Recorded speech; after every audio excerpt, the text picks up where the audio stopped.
Okay, we're recording. Um, so, hi everyone who's watching, specifically those the people who are part of our community, Victoria Christian Reformed Church. Greg and I are having just a brief conversation this morning, and we wanted to record it to share with you.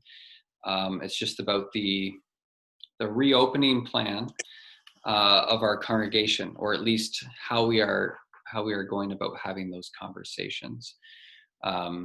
So Greg is chair of council at our church, and then he's also was part of a little committee that was set up to think through what reopening might look like for us. So Greg, I'm for people who aren't part of leadership and don't know what we've been doing, I'm wondering if you could just give a summary of how council has been engaging this and what the steps we've taken so far. Yeah, of course, we're all following very closely what's happening with the COVID situation in BC and Vancouver Island. Of course, we're not really an island in and of itself because there's still travel allowed back and forth. So, we would. Well, there's nothing that we'd rather do than open the doors and come together to worship our God again. As a community and a congregation, but times are not quite normal, and we have to really consider what's at stake. So, council has, in its deliberations, decided that we should have just a few people in a separate committee look at what it would look like for Victoria Christian Reformed Church to reopen and open the doors for corporate worship. And so we've had our first meeting just a week ago, where the members looked at documents both from churches and schools to see what the regular steps are, and also looked at the federal and provincial guidelines, and then really just have a chat on what are the benefits, what are the liabilities, and what are the benefits of just opening up again. So that's where we're at right now. Yeah, so council created a committee. That committee has met. And of course, we have a council meeting next Tuesday where we'll kind of give a verbal update on what that committee decided. But yeah, I'm wondering, what did that committee come to? Like, what are they recommending to council? Yeah, so they're basically the members all felt the same, that there's two hats, right? If you look at the numbers of COVID patients on Vancouver Island especially, and the number of new cases, and things are looking fantastic, not only on Vancouver Island but BC as a whole. And so everybody's itching to start saying, yes, let's do this. Let's open up again. But at the same time, there are still cases out there, and we are reopening, meaning that kids are going back to school, meaning people are getting together and going back to restaurants, which is fantastic. But it does mean that there's a remaining risk that we really can't tell as to what the impact will be of those reopening activities. So on the one hand, the minds are saying, yes, it looks good. The numbers are really low. The chance of something happening is really slim. But what is the impact if something does happen, right?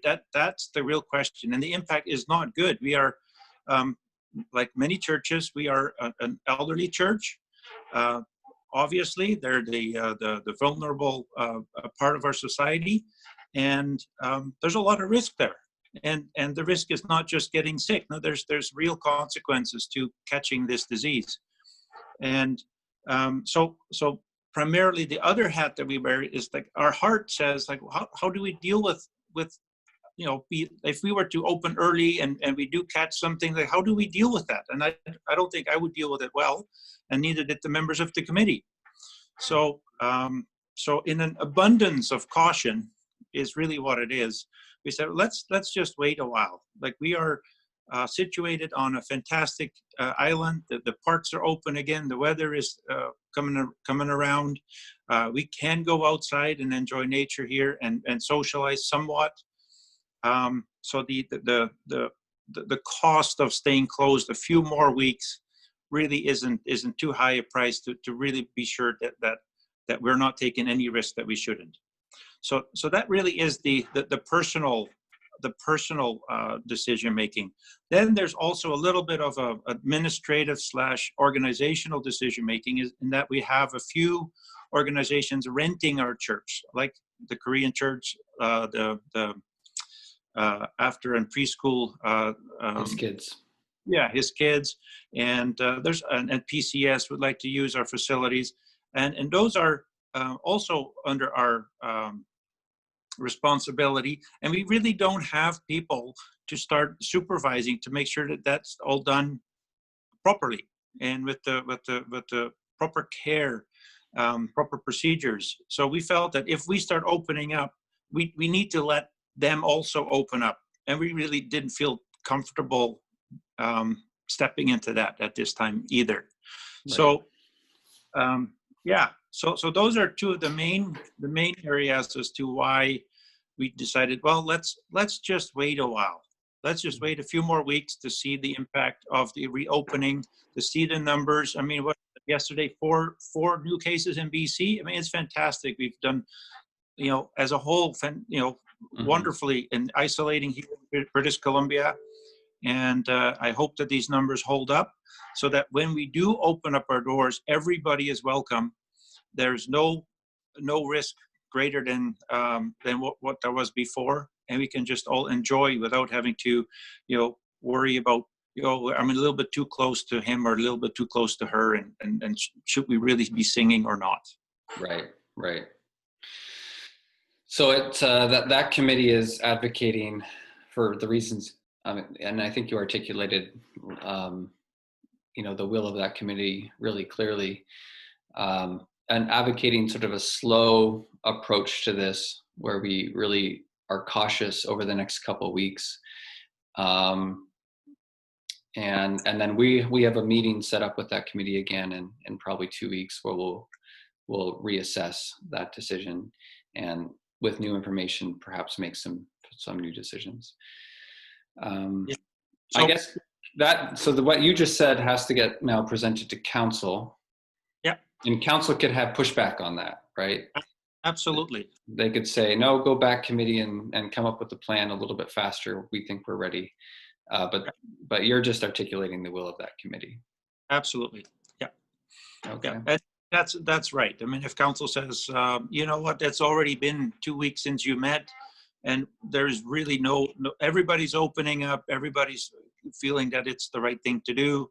Can we do it? Yes, we can. We can do this in a safe manner. There's a lot of different, organizational things. We have to have one-way traffic. We have to make sure that there's sufficient wiping down of every area that people come in contact with. May or may not have washroom facilities. We may or may not do any singing. We may have to get in one area and out in the other, so there's no cross. So there's, do we use seats? There's a lot of questions that are involved in this, which we can manage. There's enough people and enough precedent and enough documents that we can do this.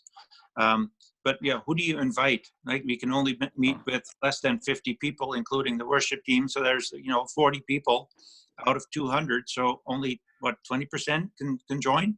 I'd much rather join, with a much larger number and then just really enjoy that. But again, it's up to council to say, okay, let's just wait for the committee to meet again in a couple of weeks and see where that goes. Yeah.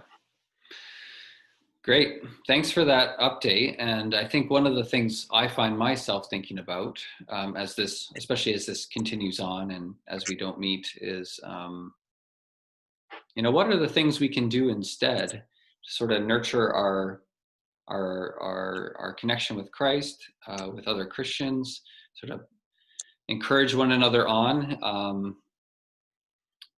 And I don't necessarily have a great answer for that, but I kind of think it's something the elders probably need to think about soon is, what does this summer look like for the spiritual nourishment of our church. Obviously, I continue to do these online services, and that's one piece. But yeah, so there's some things we need to think about there, I think, as well. Yeah.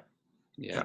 Oh, it's always good to continue to meet and to connect as a community. And at this time, the connection is maybe not in a personal one-on-one setting, but a little bit more via what we're doing right now, Zoom or telephone calls, and that may become the new normal, that we just reach out more via phone calls, and that our congregation gets in touch with the elders and the deacons with a phone call and says, hey, listen, I really really need to chat with somebody, like I'm feeling hemmed in and not getting out. So it's got to be a two-way street where it's not just the elders trying to figure out what's going on. It's where the community has to speak out and say, hey, listen, I'm not that mobile, and I'm having a hard time getting out. I'm not talking to people. Do you have any resources? Are there online seminars? Which there are. There's Focus on the Family, or the Christian Reformed Church has lots of webinars and YouTube, the sermons that you've done, Pastor Dave and Brittany. So there is a lot to pick from at this time. And with all of that, I think that it is an interesting time to take a little bit of time for yourself. Your first message on the spiritual disciplines was about meditation, and I think this is a good time to start practicing that. Yeah. So so there's a room to try something new at this time instead of people. Yeah. That's right. Well, it was the intent to keep this short, just a short update, but we thought we'd have a dialogue about this for just the sake of open communication, as opposed to a few simple sentences in the newsletter. So thanks, Greg, for giving us a window into the conversation as it's been happening so far. And as your leaders, we just continue to promise to keep you updated as these conversations progress, and to let you know our plan and what it will look like over the summer. But we just we ask that you are patient with us, pray for us as we seek to wisely make decisions on behalf of our community. Well, thank you, Greg, for taking 15 minutes out of your day to do that, and we'll talk to you soon. Okay, thanks very much. Yeah. Yep. Bye-bye.